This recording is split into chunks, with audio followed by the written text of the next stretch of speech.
Hebrews chapter 6, verses 9 and 10. Kung ready na po kayo, let me know by saying Amen.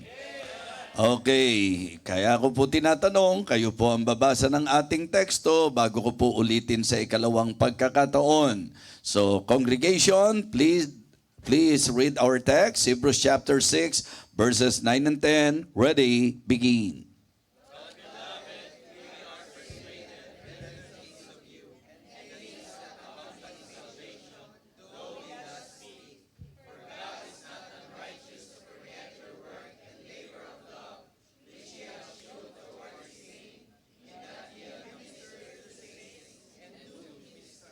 Okay, for the second time, but beloved, we are persuaded better things of you, and things that accompany salvation, though we thus speak. For God is not unrighteous to forget your work and labor of love, which ye have shewed toward his name, in that ye have ministered to the saints, and do minister. Ngayong gabing ito, ang tatalakayin po natin mga kapatid, ay ang mensaheng pinamagatang kong, make sure of our salvation. Make sure of our salvation. Let us go to the Lord in prayer. Dakilang Diyos, aming Panginoon, muli po kaming nagpapasalamat. Muli po kaming nagpupuri sa iyo sa napakagandang pagkakataon na pinagkaloob mo sa amin upang kami po ay muling makasamba, upang kami po ay muling magtipon sa iyong pangalan, upang kami po ay muling makinig ng iyong banal na salita. I pray, O Father, na ngayong gabing ito, sa amin pong pakikinig, hindi namin papayagan ang anumang mga distractions, kundi kami po ay magiging focus sa pakikinig po namin ng iyong mensahe. Panginoon, alam mo po ang kakulangan at kahinaan ng iyong lingkod, sa iyo po ko nangahawakan, sa iyo po ko nagtitiwala. Bigyan mo pong muli ng kalakasan ang iyong lingkod at ng karunungang kinakailangan. Higit sa lahat ng kapuspusan po ng Banal na Espiritu upang maipangaral ko po ang iyong salita ng may kapangyarihan at may kaliwanagan. Sa iyo ko po ipinagkakatiwala ang ilan pa sa mga kapatiran po namin na ngayon po'y posibleng nasa biyahe patungo po dito sa bahay panambahan. Ihatid mo po sila ng maayos, dakilang Diyos. At ang mga kapatiran po namin na medyo mababaw ang nagiging pagtingin sa paglilingkod at pagsamba sa iyo, hiling ko po na ipaunawa mo sa kanila na kung merong pinakamahalaga sa mundong ito, ang mga bagay na sa iyo po namin gagawin. Kaya dakilang Diyos, umaasa po ako ng konbiksyon ng Banal na Espiritu upang ang bawat mga tunay na tinubos mo ay makita ang kahalagahan ng pag-uukol ng panahon at ang talagang paglalaan ng buhay at sarili sa iyo at sa iyong gawain. Ipinagkakatiwala ko po ng lubusan ang aming pong service, lalo na po ang oras na ito ng pag-aaral at pangangaral ng iyong salita. Bless us, O Lord, we pray, in Christ's most precious name. Amen. Amen. You will now be seated. Thank you so much.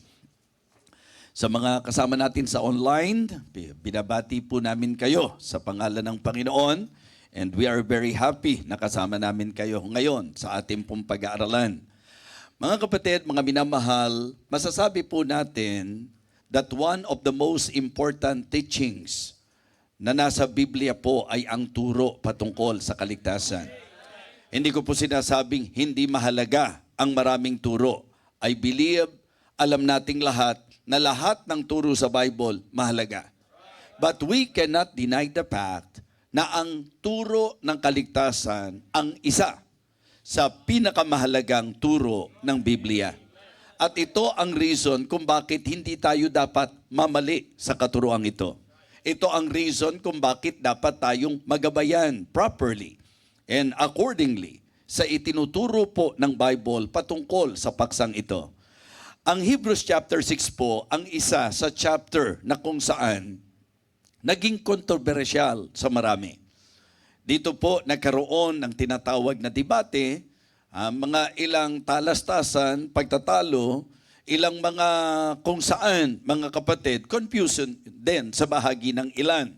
At ito po'y mababasa nyo sa early part, hindi po ba, ng chapter 6. Malinaw po ang sabi ng verse number 1, therefore, leaving the principles of the doctrine of Christ, let us go on unto perfection, not laying again the foundation of repentance from dead works, and of faith toward God, of the doctrine of baptisms, and of laying on of hands, and of resurrection of the dead, and of eternal judgment. And this will we do if God permit. So dito po sa verse number 4, nagpasimula na doon po sa mga ilan na bumabasa, ito po ay naging very confusing and controversial at the same time.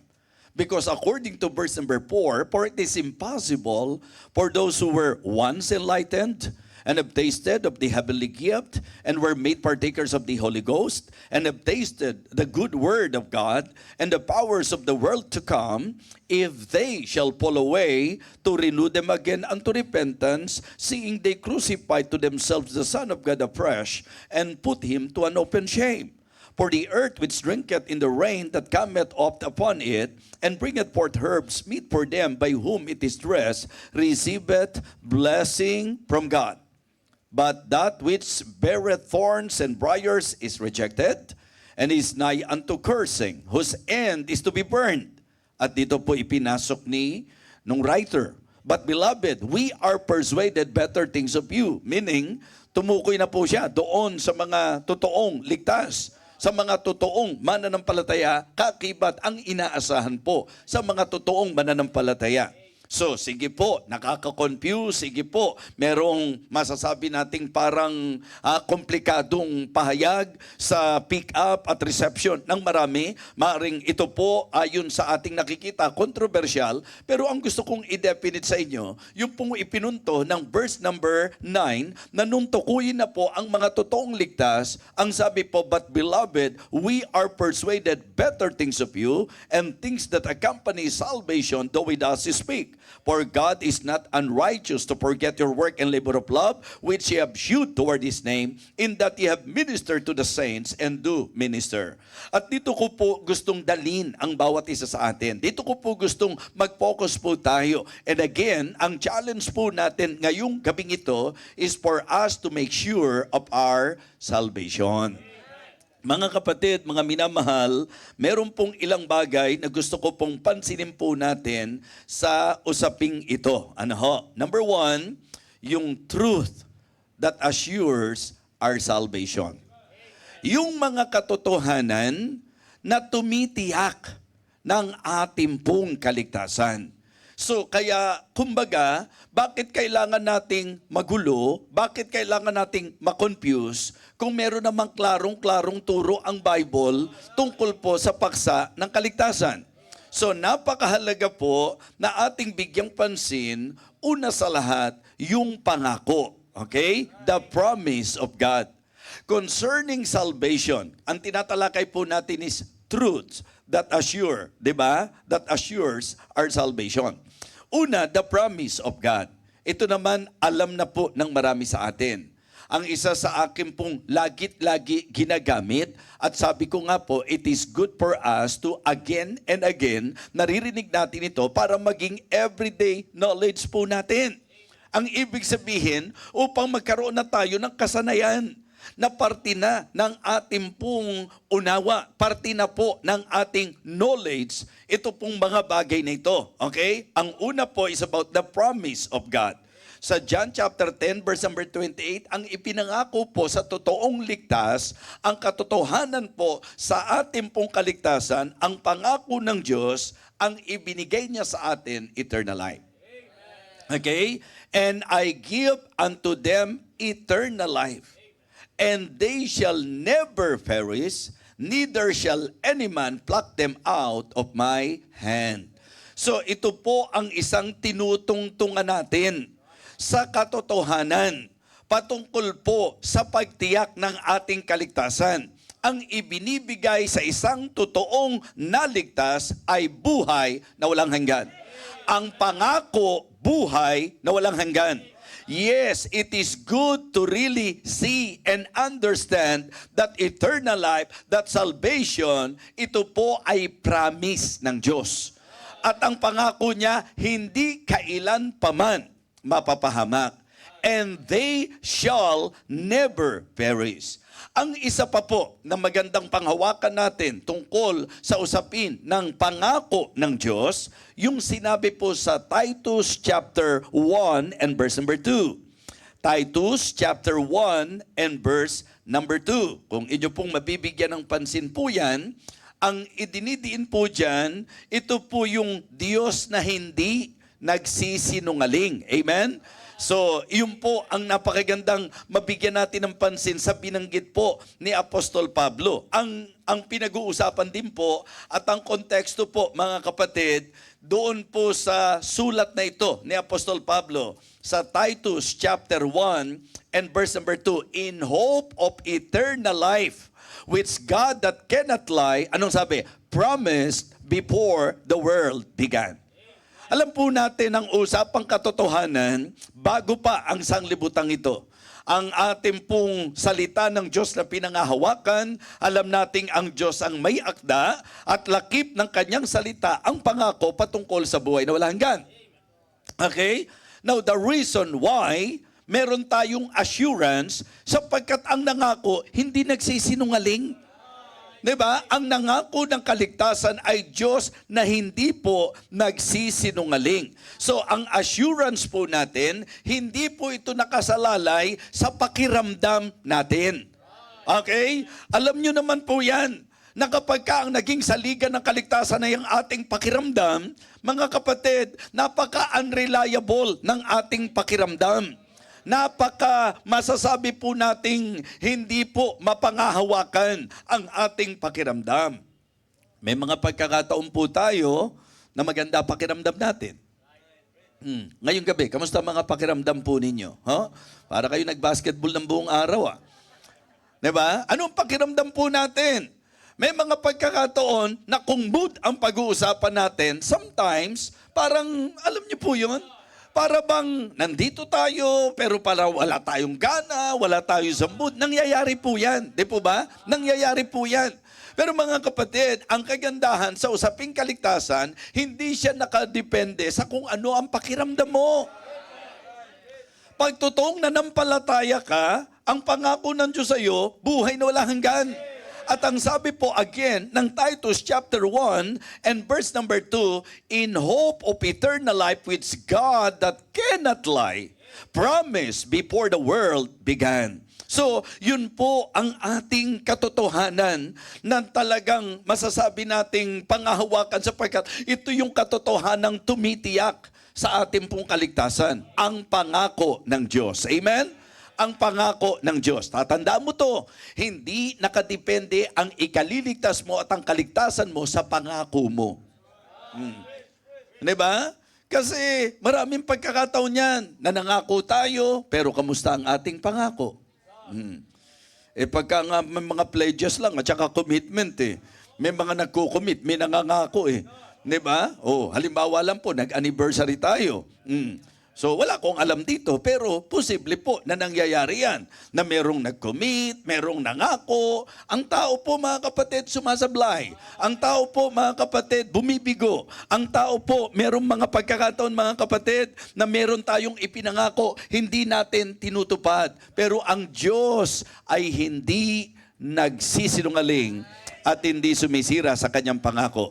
Kaya ang usapang kaligtasan, pangako ng Diyos. Diba? At ang Diyos na nangako, hindi nagsisinungaling. So, yun po ang una. Number 1, the promise of God. Okay? Number 2, the person of God. Even our Lord Jesus Christ. Mga kapatid, ang sabi po ang ating pong Panginoong Jesus, alam natin that He is the Son of God, and we know na ang reason kung bakit siya naparito upang makilala natin siya na totoo, tayo sa Kanya na totoo. 1 John chapter 5. 1 John chapter 5 verse number 20, and we know that the Son of God has come and not given us an understanding that we may know Him, that is true, and we are in Him, that is true, even in His Son, Jesus Christ. Anong sabi po? Sino siya? This is the true, di ba? True God and the eternal life. Kung ibabalik po natin sa verse number 11, 12, and 13, maliwanag po na sinasabi po na siya ang buhay na walang hanggan. Amen? And this is the record that God hath given to us, eternal life. And this life is in His Son. He that hath the Son hath life. And he that hath not the Son of God hath not life. Kaya nga, importante yung alam natin at unawa po natin yung kung papaano pong ito ay ibinibigay sa ating klarong-klaro sa pamagitan ng kanyang salita. Kaya sabi niya, at nalalaman natin, and we know that the Son of God has come and hath given us an understanding that we may know Him that is true, and we are in Him that is true. Pagka ikaw ay ligtas, kapag ikaw ay Kristiyano, ikaw ay nasa Panginoon. Ikaw ay kinaroroonan ng Panginoon. Amen? Kinaroroonan ka ng Diyos. At ano po ang pangako? Ano po ang sabi? Ang kinaroroonan ng Diyos ay kinaroroonan ng buhay. Amen? So kung si Jesus Christ ay nasa sa atin, yan po mga kapatid ang ating pinangahawakan. Kung sino po siya. Okay? Hebrews chapter 12 and verse number 2. Ang sinasabi po, He is the author and the finisher of our faith. Diba? Looking unto Jesus, the author and the finisher of our faith, who for the joy that was set before Him endured the cross, despising the shame, and He sat down at the right hand of the throne of God.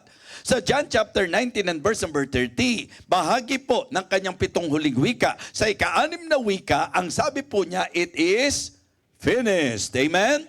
It is finished. Salvation is complete because Christ completed the work.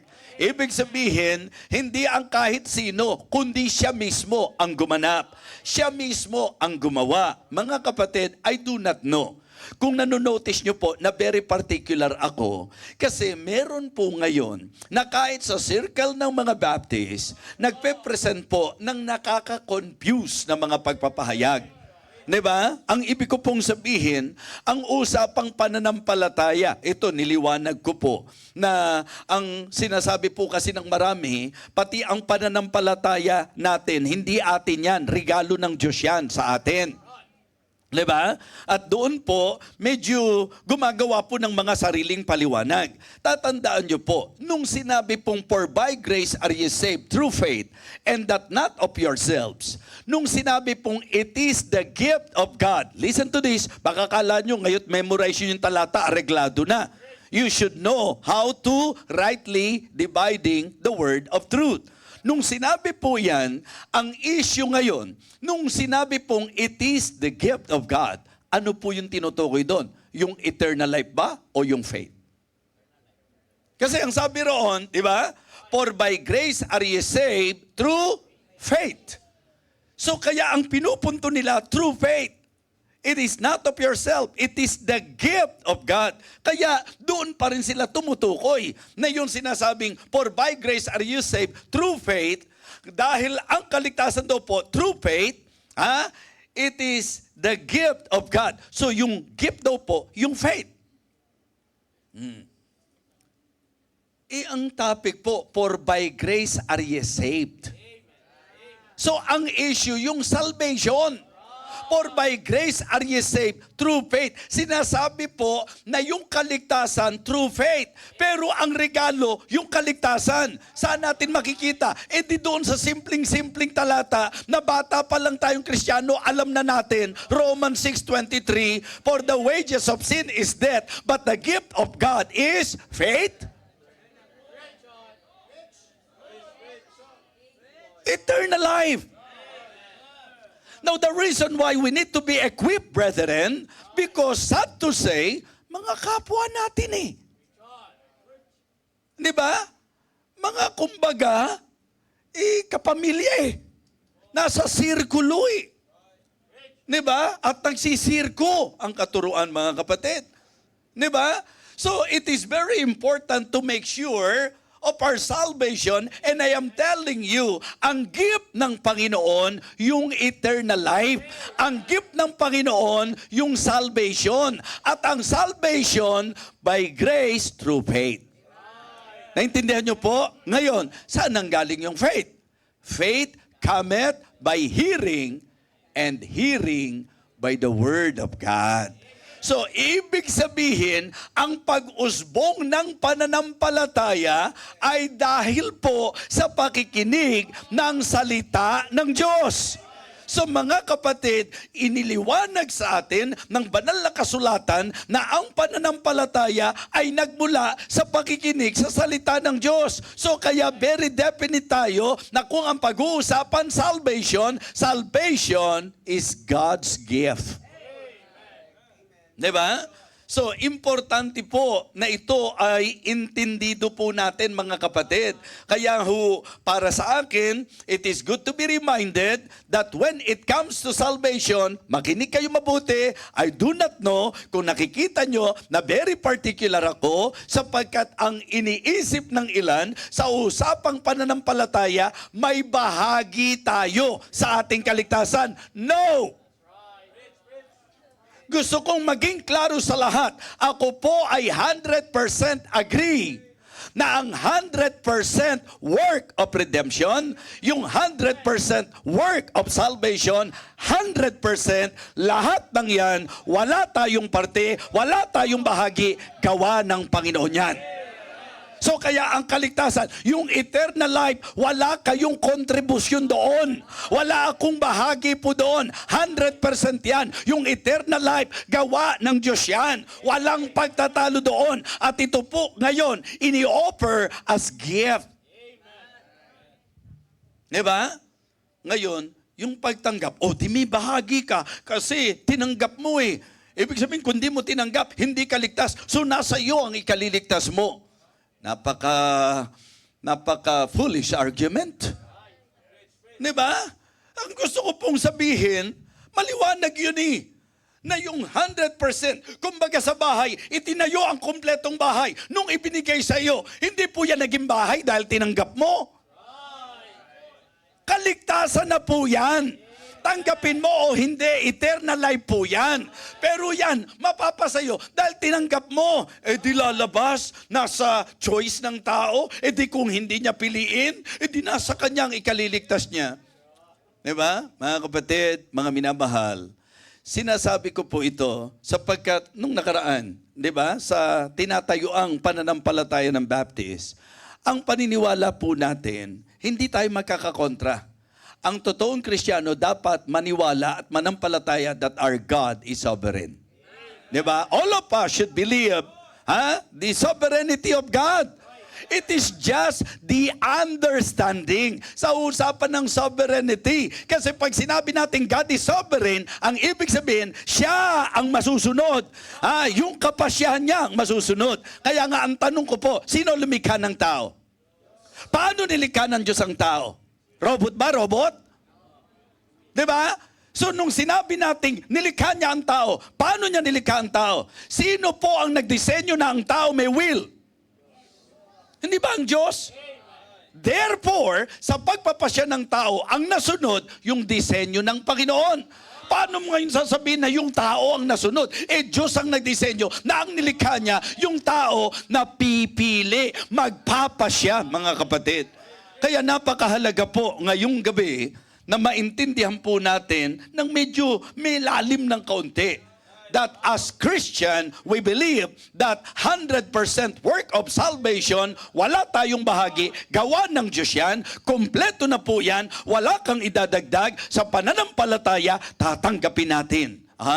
Kaya nga, sabi ko, sana po bilang nasa ilalim ng pangunguna at pagtuturo po ng inyo pong pastor, medyo may tibay at may tatag po tayo dyan. Opo mga kapatid, dapat ito po ay matatayuan nating buong tibay. Na ang usapang kaligtasan, ito po ay gawa ng ating Panginoon. Wala po tayong idinagdag mga kapatid. At sa pananampalataya, mga kapatid, kung bakit dinisenyo ng Diyos, kung talagang ayaw niyang mapahamak ang tao, ba't binigyan pa niya ng will? Bakit ba inilagay niya na doon sa pipili pa yung tao? Kung talagang gusto niyo, kayo na ng Diyos ang mag-usap dyan? Diba? Kasi hindi ko nakikita na ang Diyos na nakakaalam ng lahat ng bagay, questionin ko sa kanyang pinagpasyahan. Sino akong nilikha para questionin ko ang Diyos sa kanyang disenyo? Diba? Hindi ko questionin. Bakit? Simple lang ang logic ko dyan eh. Kung nilikha ka ng Diyos na pwede mong piliin ang tama, ba't yung mali pinipili mo? Sana ba hindi ka binigyan ng Diyos ang pagkakataon na pwede kang pumili ng tama? Lahat tayo, pare-pareho, na nilikha ng Diyos, na pipili ka yung tama o mali, yung mabuti o masama. Behold, I have set before you life and good, death and evil. Pipili ka, magpapasya ka. Lahat naman merong will. Bakit mo sasabihin na bakit kasi nilikha pa ng Diyos na yung tao may will? Ayan, meron tayong tao tuloy na napapasama. Ang tanong, kasalanan ng Diyos yun? Ang dapat tanungin mo sarili mo, bakit pwede mo naman piliin yung mabuti? Ba't ka pumipili ng mali? Di ba? Mga kapatid, niligyan tayo ng Diyos ng accountability bilang kanyang nilikha. Ayaw ng Diyos na yayakapin mo siya kasi obligado ka lang. Ayaw ng Diyos na kaya mo siya paglilingkuran kasi obligado ka lang. Ayaw ng Diyos na kaya mo siya pipiliin kasi obligado ka lang. Ang gusto ng Diyos sa naging paglikha niya sa iyo, ang dinisenyo niya, meron kang choice at matamis sa Diyos na kaya ka umattend kasi choice mo. Kaya ka kumanta kasi choice mo. Kaya ka nagsiserve kasi choice mo. Kaya ka nagbibigay kasi choice mo. Kaya ka committed kasi choice mo. Ayaw ng Diyos na obligado ka lang o robot ka, wala kang choice. Mga kapatid, mga minamahal, mahalaga na ito'y klaro sa atin. Bakit ko siya kukwestiyonin? Di ba? Talagang kung ano ang kapasyahan niya, yun ang dapat masunod. At siya ang may kapasyahan, siya ang may disenyo na ang taong kanyang nilikha, mga kapatid, ay mayroon pong will. Linaw-linaw naman yan. Sa halaman na ng Eden, yung unang taong nilikha, lahat pwede mong kainin, maliban sa bunga ng pagkaalam ng mabuti at masama. Ngayon, hindi ba sinabi ng Diyos? Sinabi ng Diyos. Kinain niya. Nung nagkaroon ng konsekwensya, sisisihin niya ang Diyos? Ba't naman po kasi nilagay niyo pa yan eh? Hindi naman pala pwedeng kainin. Mali. Dapat yung tao sabihan mo, ang dami mo naman pwedeng kainin, yung pang sinabing wag, ang kinain mo, talagang may diferensya ka. Ang daming pwede, ba't hindi yun ang ginawa mo? Ba't kung ano yung hindi pwede, yun ang ginawa mo? Tapos sisisihin mo. Kung di ka sinabihan ng magulang mo, sige, sisihin mo ang magulang mo. Pero kung malinaw na sinabi ng magulang mo sa iyo, anak, wag mong gagawin yan. Hindi po nagkukulang ang Diyos. At hindi nagkulang ang Diyos. Tuwing napapariwara ka, hindi ka gagawa ng Diyos yun. Kagagawan mo yun. Tama po? Pagka pinagpapala ka, kagagawa ng Diyos yun. Dahil sa pagsunod mo sa kanyang kalooban. Mga kapatid, mga minamahal, make sure of our salvation. The reason why we are very firm sa usapan ng salvation, it is because of the promise of God. It is because of the person of the Son of God. At maliwanag po na ginawa niya ang lahat. And it is because of the power of grace.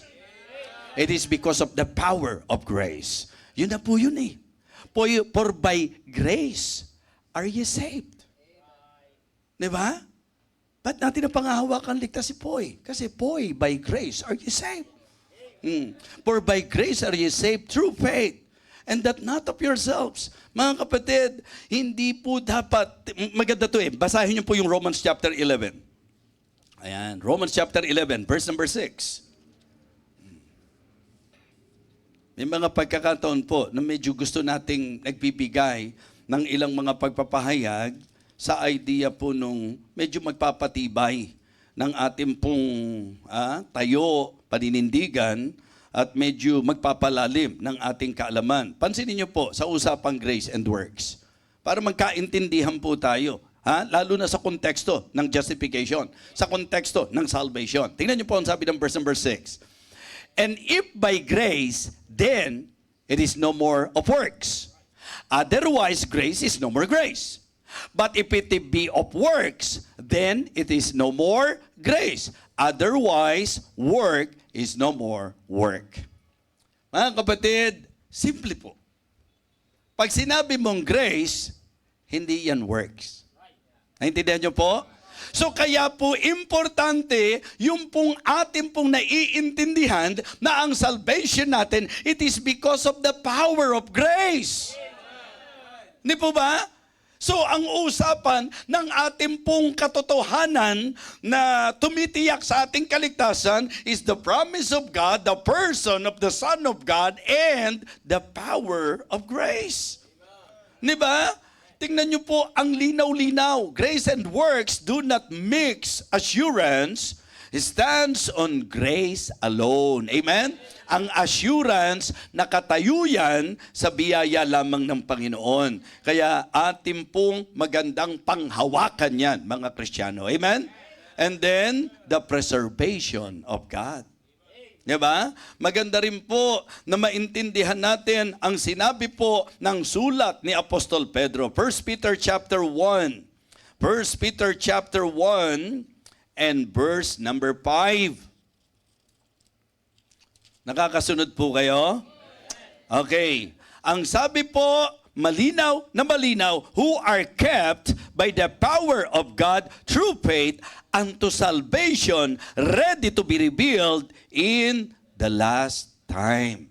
Mga kapatid, alam niyo po, kaya natin pinangahawakan na ang kaligtasan ay hindi po nawawala kasi ito po ay nasa kamay ng Panginoon. Di ba? Pinakita natin yung difference ng dalawa eh. Kaya maintindihan nyo po yung teaching ng losing salvation. Kaya po ang teaching ng losing salvation ay kanila pong pinagmamatigasan sapagkat ang intindi nila sa kanilang salvation nasa pag-iingat ng tao. Eh, syempre, kung ang kaligtasan ko nasa pag-iingat ko, mawawala talaga yan. Huwag na tayo mag-usap sa kaligtasan. Oh, yung mga personal things nyo na lang. Di ba? Marami kayong bagay na iningatan na nasaan na ngayon. Maliwanag po? Pati nga wedding ring eh. Sino sa inyo mga nawalan na ng wedding ring? Pagka sinabi nung asawa mong nawala, tingnan mong mabuti, baka naisanla. Ano ho? Ang ibig ko po sabihin, let us meet the fact na tayo po, even our valuables, pag tayo nag-ingat, walang garantiya eh. Kahit gaano pa ka-importante yan, posibleng mawala. Sino sa inyo nakaranas na walang kayo ng mga dokumento? Naintindihan niyo po? Oo. May mga bagay po, mga papeles na dapat maingatan. Sana ba katulad kayo nila Pastor Jabez na hindi nakakalimot? Pasalamat tayo sa Diyos. Hindi tayo ang nag-iingat ng ating kaligtasan. Di ba? Ang Diyos. So kaya ang doktrina ng nawawala ang kaligtasan, sila ang nag-iingat. Para bang sila ang humawak. Ang kaligtasang itinuturo natin, ang Diyos ang may hawak sa atin. And no man is able to pluck us out sa kamay ng sino paman. Amen? So, yun po ang unang puntos natin. Truths that assures our salvation. Second, the teachings against salvation. So, ito po, hindi na tayo magpapakatagal dito dahil alam naman ng marami na po ito na ang katuruan sa usapang kaligtasan, yung salungat doon sa kaligtasan, ay yung pong sa pamagitan ng efforts ng tao. So, salvation by our own efforts. Ito yung our works. Di po ba? Yung salvation by works. Mali po yan, mga kapatid. Malinaw po. Like for example, di ba nagka-problema sa Galatia? Di ba? Anong problema doon sa Galatia? May nag-pervert ng gospel. Yung perversion of the gospel. And if you will study deeper, ang problema nila ay mga nakapasok ng mga Gnostics, yung Gnosticism, yung mixture ng grace at saka law. Okay?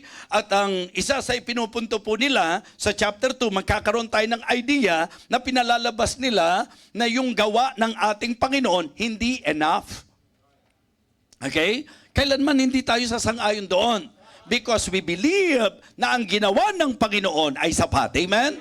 Ang ginawa ng Panginoon ay lubos. Ito ay sapat. Walang kulang. Hindi na kailangan dagdagan. So, hindi po natin aayunan ang katuruan na ang salvation is through our own efforts. Okay? Second, hindi po by emotion. Hindi sa effort natin, hindi po sa emosyon natin. Why? Sapagkat nag-iiba-iba po. Emotion are unstable. Amen? Samantalang yung truth, eternal. Yung katotohanan, mga kapatid. Kasi sabi ko nga, pag ang pinag-usapan yung damdamin ng tao, ang puso ng tao mandaraya yan eh. Di ba? So, kaya delikado kapag ka doon tayo manghahawakan. Mga kapatid, ito ang bagay na dapat natin pong pakaingatan. Like for example, yung mga excellent performance ng tao. Di ba? Hindi through our excellence, yung kagalingan natin, kahusayan natin, yung kasanayan po natin. Mali, mga kapatid, hindi. Yung katuruan din po na nawawala ang kaligtasan, hindi rin po. At hindi na para ulit-ulitin ko pa sa inyo, ang dami po ng mga talatang nagpapatunay na hindi nawawala ang kaligtasan. Kasi pag tinanggap mo yan, hindi na kailanman bagay na tawaging eternal life yan. Eternal life tapos nawawala. Never perish tapos pwede pa palang mag-perish. Di ba? Saan ka maniniwala? Sa logic ng tao o sa truth ng Bible? Di ba? Malinaw yung truth eh. Ang sabi po, binigyan tayo ng eternal life. Yung pa lang po, hindi mo na kailangan ng malalim na exposition. Kailangan mo lang ng clear understanding. When we say eternal life, ano ang ibig sabihin ng eternal life? Pag sinabing never perish, di ba? Hindi lang hindi mapapahamak, hindi mapapahamak. Hindi lang hindi mapapahamak, hindi kailan pa man mapapahamak. Ibig sabihin, wala na ang porsyento na mapapahamak pa siya.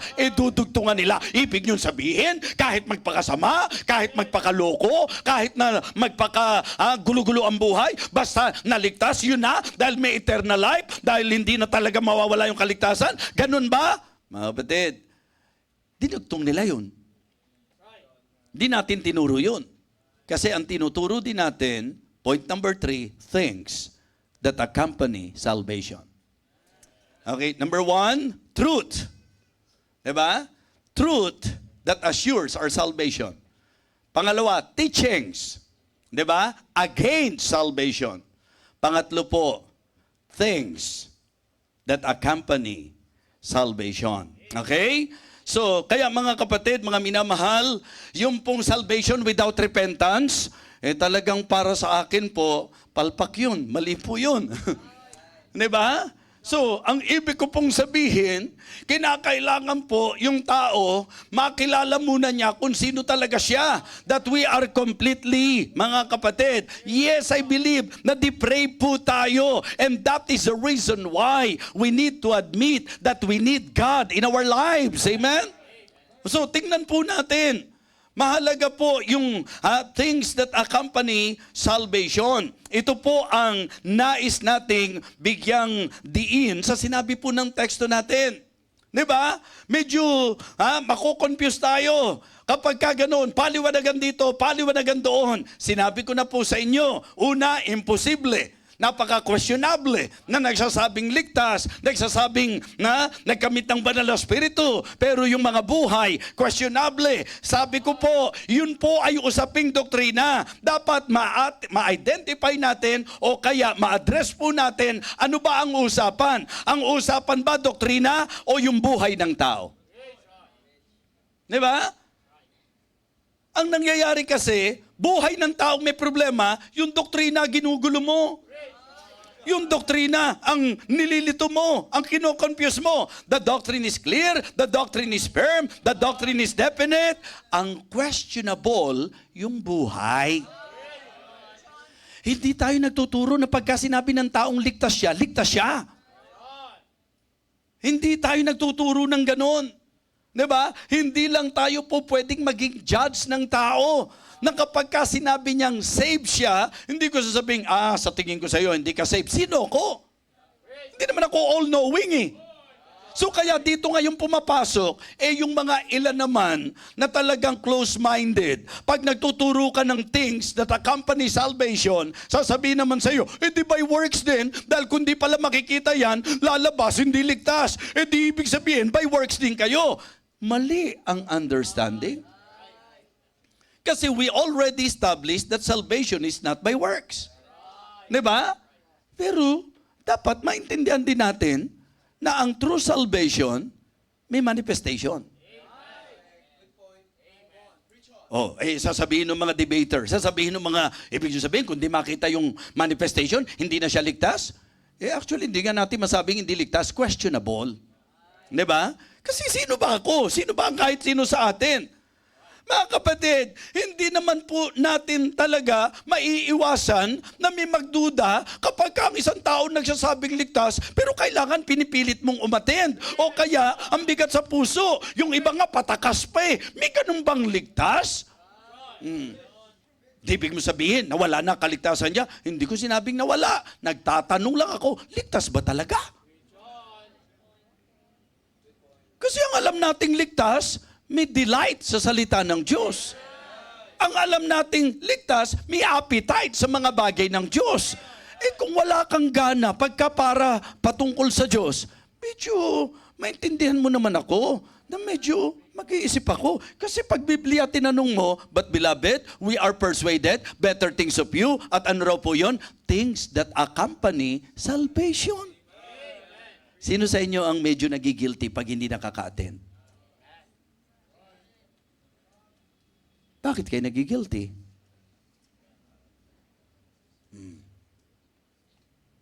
Yung sagot nyo ang nagpapakilala kung sino kayo.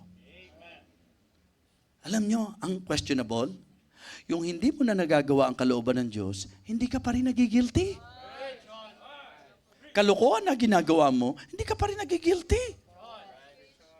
Bisyo dito, bisyo doon, hindi ka nagigilty. Hindi mo binibigay yung para sa Diyos, hindi ka nagigilty.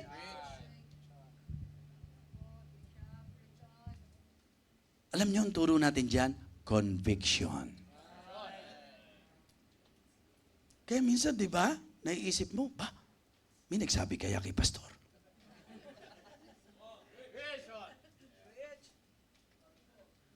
Yung iba naman, pinatatamaan ako ni pastor Pagka ikaw tinamaan, Kristiyano, tinamaan ka ng magaling. Kasi magaling sa'yo yun na tinatamaan ka. Di ba? Medyo nakapag-iisip yun Kristiyano ka, tapos mali yung ginagawa mo, hindi ka nababagabag. May mga unbeliever nga dahil sa konsensya nababagabag Kristiyano, sa doktrina, hindi lang konsensya ang umiiral sa atin. Banal na spirito ang nagko-convict sa atin. Kaya kung wala, questionable.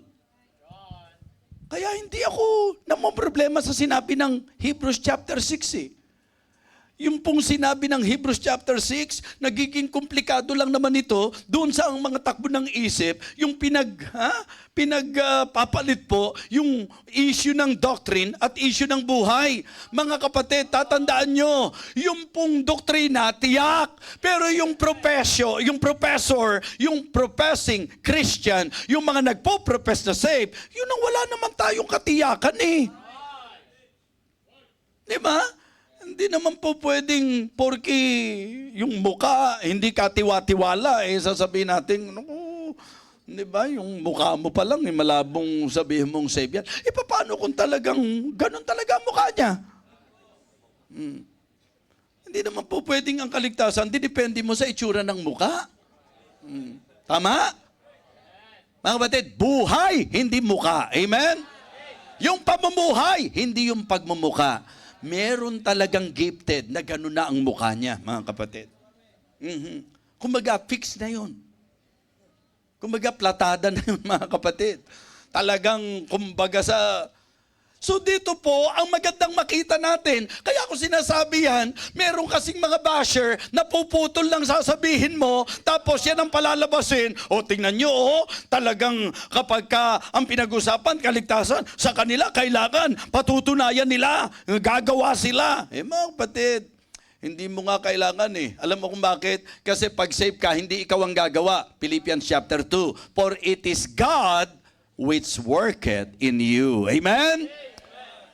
Yun po yun. Yung things that accompany salvation, hindi yung gawa-gawa mo lang yun. Diba? Kaya ka aatin ng service because God is working in you. Kaya ka nagsiserve because God is working in you. Everything na gagawin mo bilang Kristiyano, it is not because it is your desire, it is not because it is really what you wanted to do, it is because God is working in you. Gumagawa ang Diyos eh. Di ba? Yun yung eksakto. Philippians 2:12 and 13. But beloved, we are persuaded better things of you. Yun yung sabi ng ating teksto. Okay? Pagka tiningnan nyo po sa Philippians 2, okay? Wherefore, my beloved, as ye have always obeyed, not as in my presence only, but now, much more in my absence. Kaya nakakatuwa, yung mga membro natin, nandito si pastor, wala si pastor, hindi po si pastor ang kanilang batayan. Hindi naman masama na masaya kayo pag nandito yung pastor, di ba? Hindi naman masama po yun. Pero ang sinasabi ko po, hindi doon nakadepende. May mga pagkakataon po na yan ang nagiging problema natin. Pero sila, ang sabi niya, wherefore, my beloved, as you have always obeyed, not as in my presence only, but now much more in my absence, lalo na ngayong wala ko. Ano sabi niya? Work out your own salvation with fear and trembling. And then, niliwanag eh, for it is God which worketh in you, both to will and to do of His good pleasure. Ang linaw-linaw ng teaching, ang linaw-linaw ng Word of God, na ang Kristiyano, ang isa sa napakahalagang katotohanan dapat alam natin, may gumagawa na sa puso natin.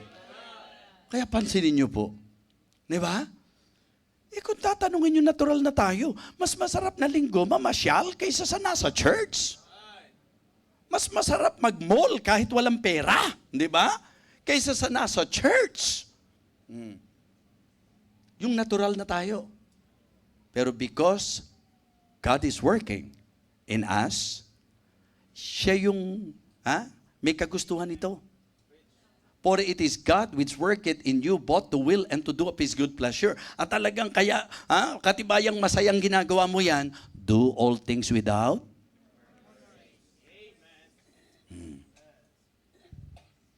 Kaya kapag ikaw ginagawa mo yan, isipin niyo po si Brother Joben. Diba? Kung kaya tumutugtog, ako na naman sa... Isipin niyo po, paano tayo kakanta nung... Diba? Isipin niyo po kung napilitan ka lang mag-special number. Hindi matamis yun, mga kapatid. Hindi matamis yun. So mga kapatid, dapat pagka Diyos ang gumagawa sa atin, talagang with joy, with gladness. Kakanta ka with gladness. Magbibigay ka with a cheerful heart. Everything na gagawin mo ito without murmurings and disputings. So, importante po na makita natin ang mga evidence ba? Oo, kasi lahat ng claim may evidence. Diba? Sasabihin mo na, diba, yung Bisaya, sabi niyo, hindi man ako Bisaya, anong evidence mo? Wala namang evidence eh.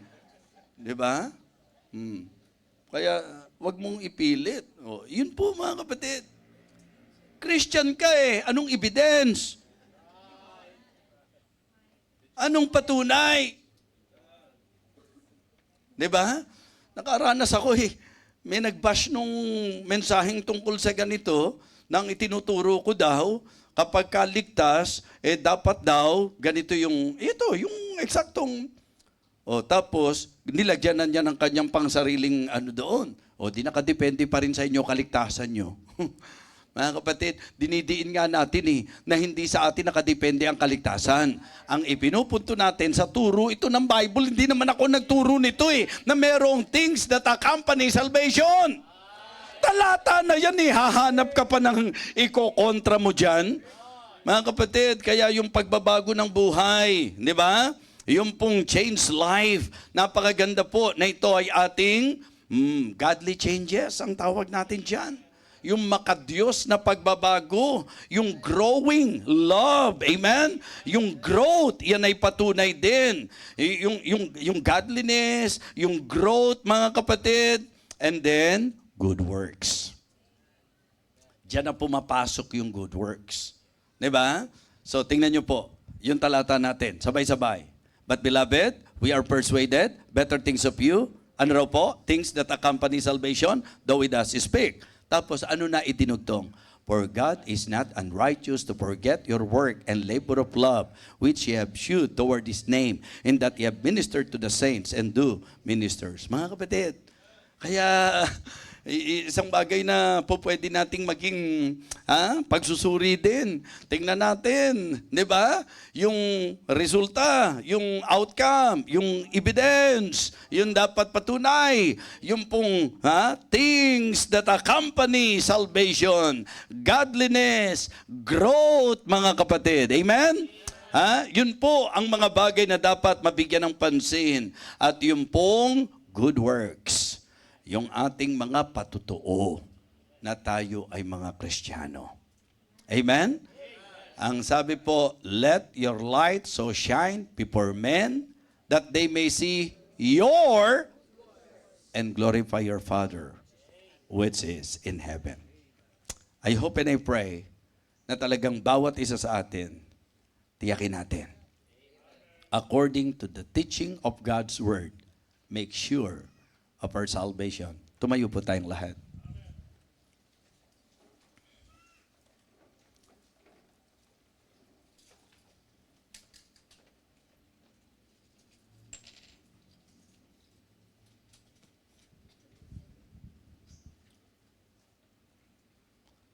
Habang tumutugtog po, nakinig po tayo ng mensahe sa isang simpleng presentation ng katotohanan ng pagtiyak ng Diyos sa ating kaligtasan,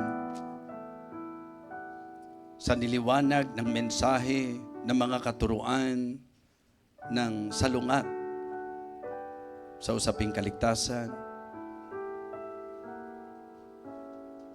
at sa binigyan natin ng emphasis sa mga bagay, things that accompany salvation. Kristiyano ang isa sa patibay na Kristiyano tayo. God is working in us. Yan talagang may pagkilos ang Diyos sa buhay mo. Nandun yung conviction ng Banal na Espiritu.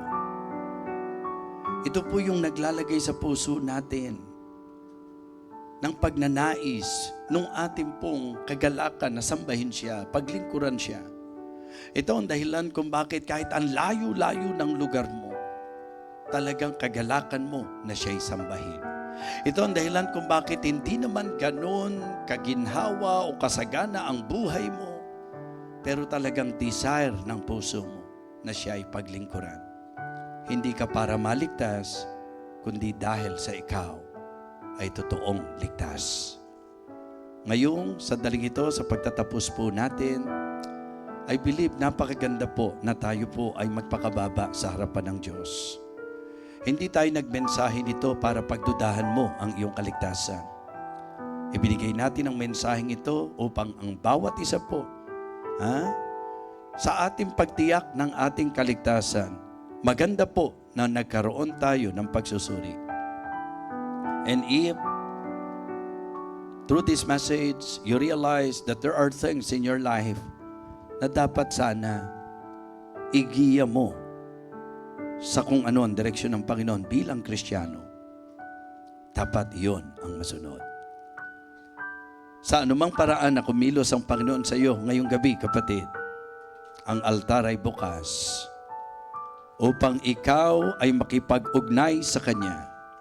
Magpahayag ng iyong puso na magpasalamat una sa kaligtasan at talagang maging sensitibo sa banal na espiritong gumagalaw sa iyong buhay at pagpasako sa kung ano ang kanyang kagustuhan.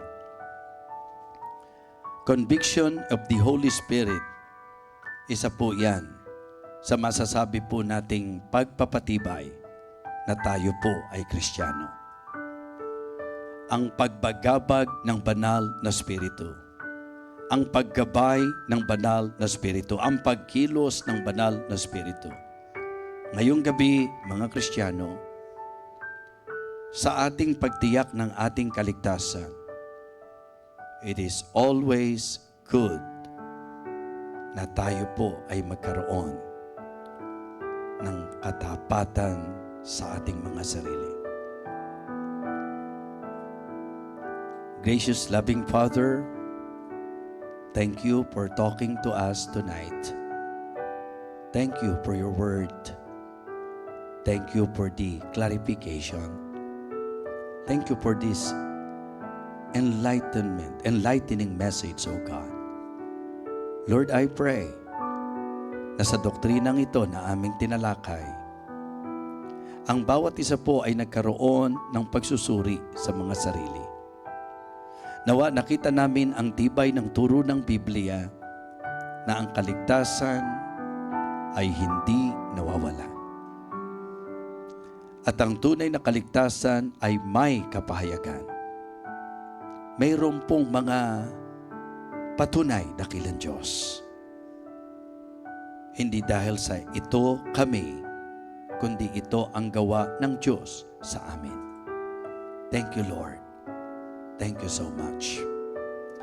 Patawarin mo po kami sa mga panahon na kami po ay nagiging dahilan para ma-question ang iyong doktrina. Marahil dahil sa mali naming direksyon, sa mali naming pamumuhay, dakilang Diyos, kaya ang hiling ko po talaga, magpakatotoo kami.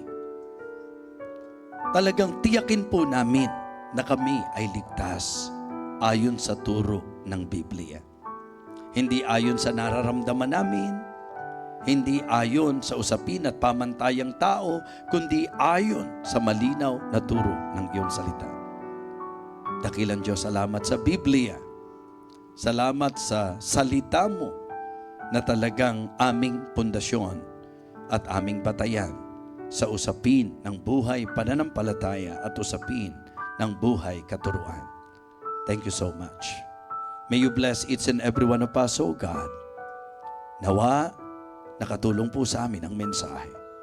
Ito po, O Diyos, ang aming panalangin sa pangalan po ng aming Panginoong Jesus. Amen. Amen. Praise the Lord. Thank you so much.